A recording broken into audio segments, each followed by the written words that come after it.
Further evidence has been presented of the US government's link to the foiled incursion into Venezuela on May 3rd. Cuba has announced the complicit silence of the US authorities regarding a terrorist attack on its embassy in Washington. While the worst hit European countries and the United States continue to relax lockdown measures, experts warn that moving too fast could lead to a spike in new cases and fatalities.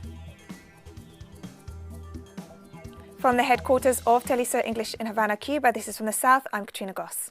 Venezuelan Vice President for Communications Jorge Rodriguez this Tuesday presented new evidence and testimonials about the failed armed incursion of May 3rd, supported by the governments of the United States and Colombia. That Juan Guaidó has signed with an American company which provides private security services, that it maintains close contacts and will continue to show evidence in this regard, that maintain close contacts with the Donald Trump administration and with the office of Vice President Mike Pence. That in addition, it substitutes by signing of a contract all the elements, the legal elements, all the constitutional elements of rights and duties which are contained in the Carta Magna and the Constitution of the Bolivarian Republic of Venezuela. A book that we are all bound, and he has struck down by signing this contract. And Rodriguez shared the testimony of Antonio Sequeira, who headed the operation to land on the coast of Macuto on Sunday, May 3rd. Sequeira is also known for being the military deserter who helped far-right fugitive Leopoldo Lopez escape from his house arrest in April 2019. Regarding Jordan Goudreau, he had continuous communication with him day and night. He was aware of all the developments, all the procedures, of what was planned. He advised us. If there was anything new, any situation that got complicated, he would find a way to solve it. He kept us informed of all the security procedures that the United States government was going to do. For example, the last information he notified us about was the naval deployment of the Caribbean to Aruba, Curacao, and that the United States government was going to do. And the following week, after he actually notified us, it was executed as he described it. And that created a sense of security for us, that we were certainly protected, and he was always led us to believe that he would trust him, his government, and his boss, who was the President of the United States, Donald Trump. He implied that the President was aware of all this action. Cuban Minister of Foreign Affairs Bruno Rodriguez offered a press conference this Tuesday on the terrorist attack that took place at the Cuban embassy in Washington, D.C. on April 30th. This is a terrorist action committed against our diplomatic mission in Washington that cannot be seen as a separate issue, but as a result of the aggressive policy and discourse of the government of the United States against Cuba, the hatred speech and the permanent instigation to violence by U.S.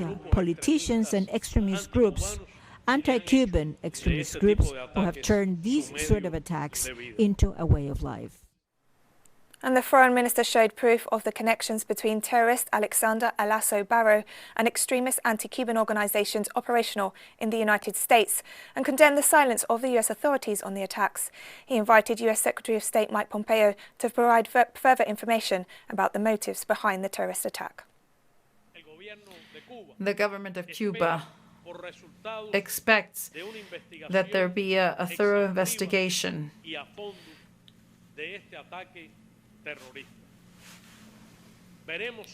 Let's see if the government of the United States finds some explanation, some reasonable explanation to the ties of Alasso Barro to the extremist groups that I have mentioned, and how they can explain the undoubted relation of these acts and the attack against our diplomatic headquarters. And Cuban President Miguel Díaz-Canel stressed on Twitter this Monday that his government is awaiting answers from Washington regarding the machine gun attack on the Cuban embassy in the US capital in the early hours of April 30th. He stressed that Cuba does not forget the long history of terrorism against its diplomats. The president noted that Cuba saves lives and rejects violence and death.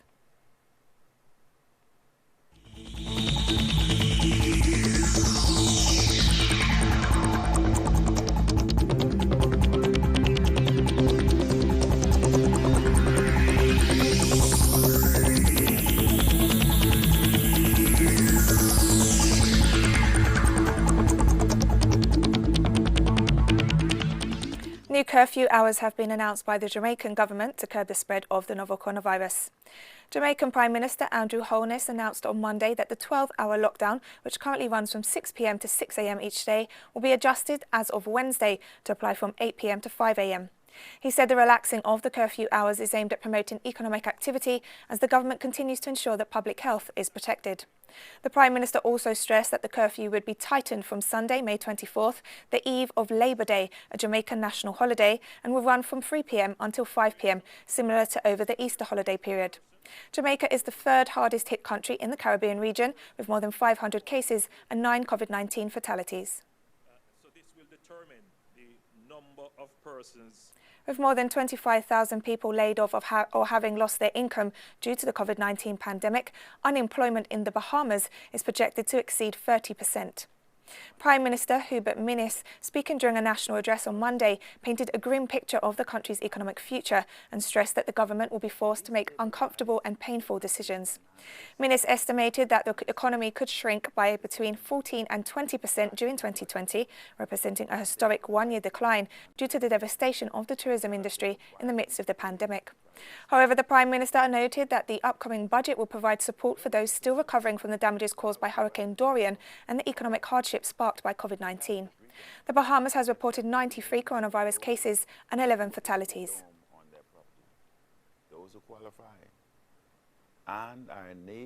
The government of St. Lucia is focusing on building infrastructure and promoting climate sustainability as part of its medium-term development strategy. It says this will serve as a stimulus as the country seeks to bounce back from the effects of the COVID-19 pandemic. We think that some of what we try to achieve are structural, try to remedy structural issues in the economy that has been there since post-independence.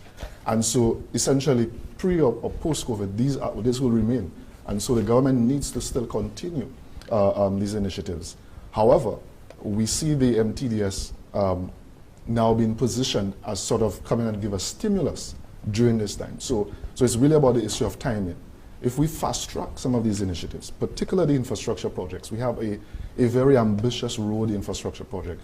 And again, building climate resilience to infrastructure. We have a hurricane season is just around the corner.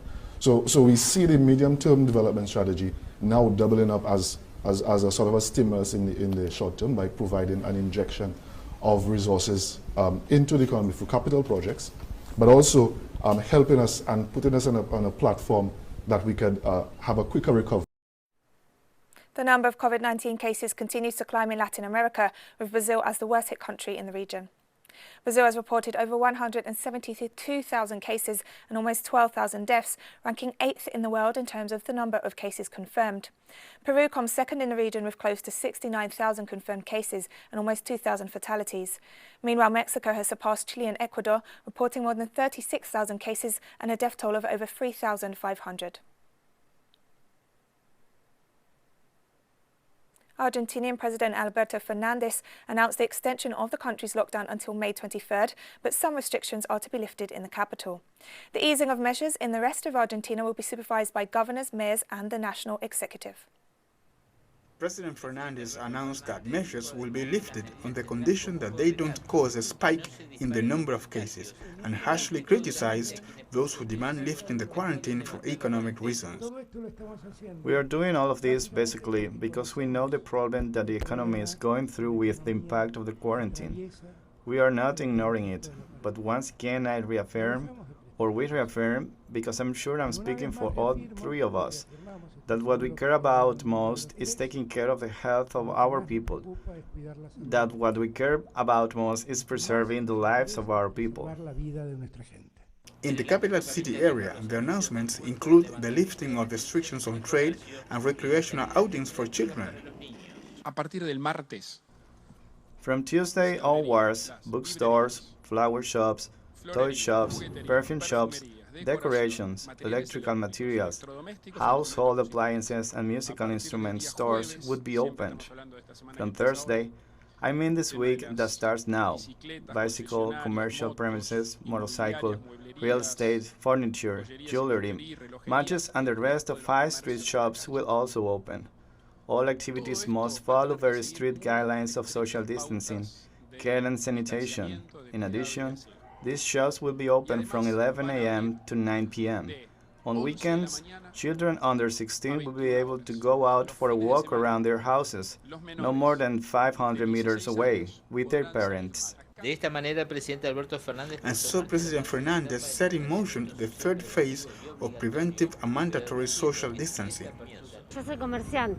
And I am a trader, so imagine how this affects me. I think by taking sufficient and necessary precautions, it's going to be alright if we all take care of each other. I turn on the TV and I hear 5,000 comments, and they're all really up there. And the truth is that we're taking care of ourselves, that we are observing the distance, that we're following what Mr. Alberto Fernandez says about being at home and not going out. Do you understand? That's it. I came to see what I had in my bank account, and I have $1.27, and I don't know what I'm going to do tomorrow. But well, the economy can recover, but not your health. Finally, in the country's largest district, the province of Buenos Aires, the industrial activity is added, which must respect strict prevention and safety protocols, such as the transport of its personnel. More stories coming up after this very short break, so don't go away.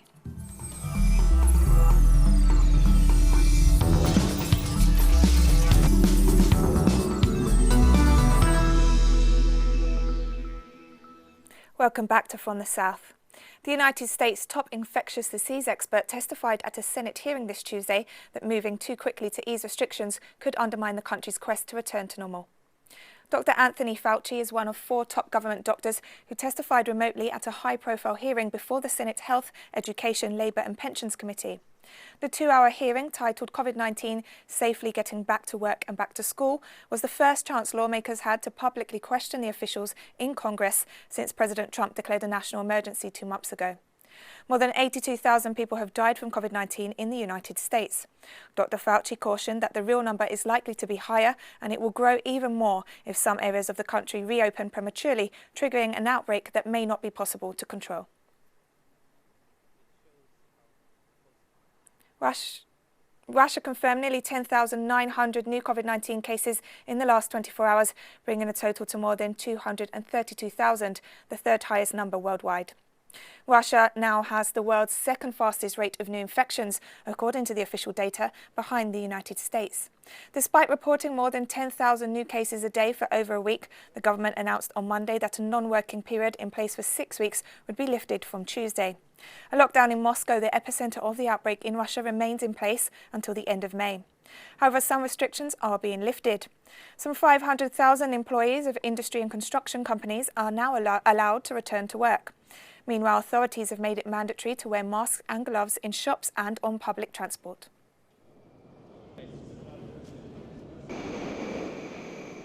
In the United Kingdom, the opposition Labour Party has questioned the government as to whether workers who feel unsafe can refuse to return to work. Chief Medical Officer Chris Whitty stressed in a press conference on Monday that the reopening of workplaces was dependent on whether they can be made safe for work. Following pressure by trade unions, this Tuesday the Chancellor announced that the furlough scheme would be extended until autumn and the government would continue to fund 80% of furloughed employees' salaries until the end of July.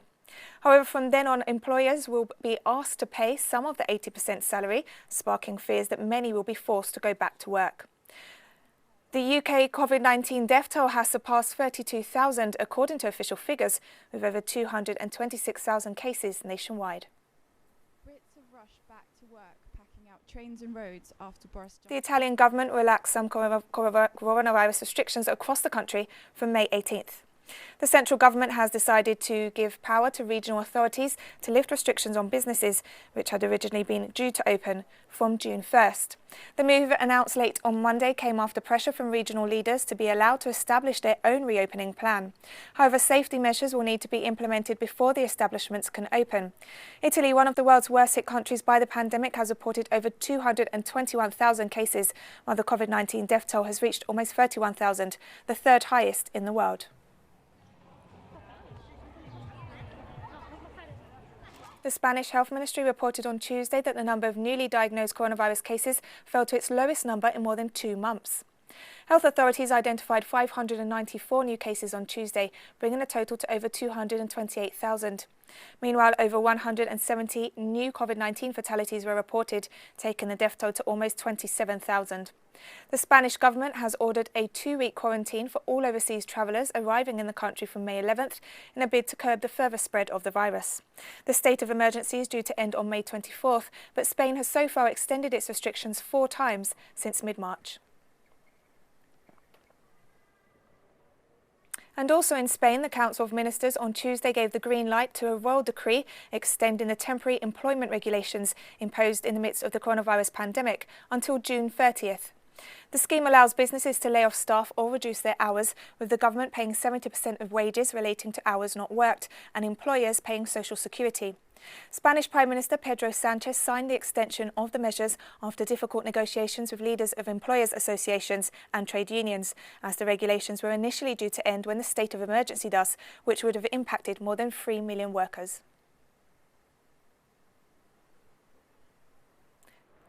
The Chinese city of Wuhan, where the novel coronavirus was first identified, plans to test all its 11 million residents for the virus. The plan issued by the local government is in its early stages, with all districts in Wuhan told to submit details as to how testing could be conducted within 10 days. The decision came after the city recorded 6 new positive COVID-19 cases over the weekend. Prior to this, it had seen no new cases since April 3rd. Wuhan, which was under strict lockdown for 11 weeks, began reopening businesses, schools and resuming public transport on April 8th and is gradually returning to normal.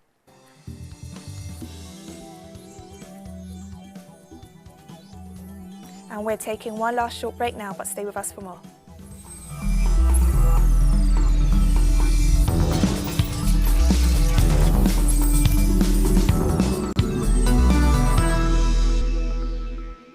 Welcome back to From the South. At least 15 people were killed and 56 others injured after a suicide blast hit a funeral in Afghanistan's Nangarhar province on Tuesday. Meanwhile, another attack caused the death of 2 babies and 11 mothers in a maternity hospital in Kabul, while dozens more were injured. The number of casualties from both attacks could rise, and it is not clear who carried them out. The attackers, who gained access to the maternity hospital as they were dressed as police officers, were all killed by security personnel after a battle lasting hours. The Taliban, which signed an agreement with the United States aimed at ending the war more than 2 months ago, has denied any involvement.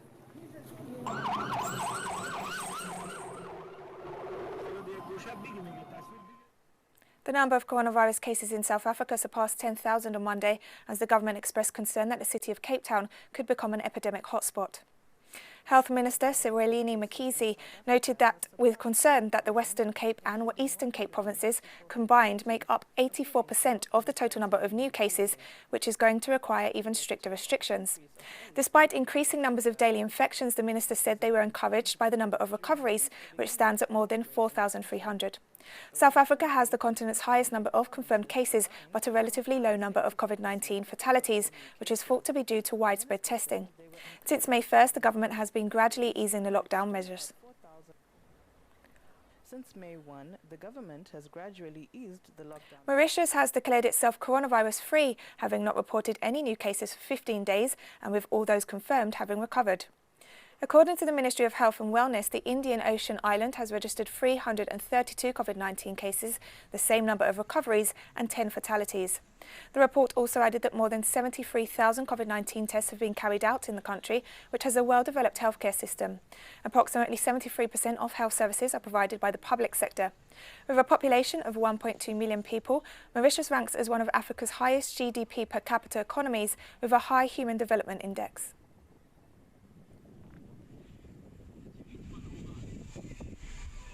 According to the Tunisian health authorities, this Monday the country reported no new COVID-19 cases for the first time since early March.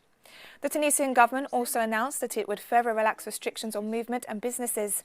The North African country, which confirmed its first case on March 2nd, has reported more than 1,000 cases in total and 45 deaths. Tunisia started relaxing a nationwide lockdown last week, reopening parts of the food, construction and transport sectors and allowing half of government employees to return to work. The government stressed, however, that it expects the economy to shrink by up to 4.3%, the steepest drop since gaining independence in 1956.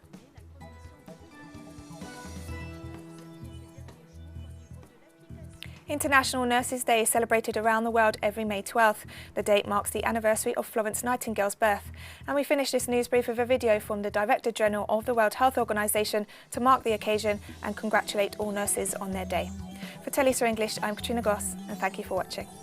Today is International Nurses Day, a time to celebrate nurses, who are the backbone of every health system, whether it's performing essential services or responding to a crisis. We celebrate them today, but we depend on them every day. Nurses are on the front lines of the COVID-19 response, from community clinics to intensive care units in hospitals. Today, we must take time to honor the nurses and all health workers who have lost their lives during the COVID-19 pandemic. Earlier this year, we launched WHO's first State of the World's Nursing Report. The report shows the world is facing a global shortage of 6 million nurses to achieve and sustain universal health coverage, especially in low and middle income countries. We need to support these countries to expand nursing education and create nursing jobs. And all countries of all income levels must ensure occupational safety and health for their nurses. Beyond PPE and physical safety, nurses and all healthcare workers deserve timely pay, sick leave, health insurance, and mental health support. Nurses must be properly valued and represented in health leadership roles, where they can work to guide health policy and investment. To all nurses everywhere, thank you.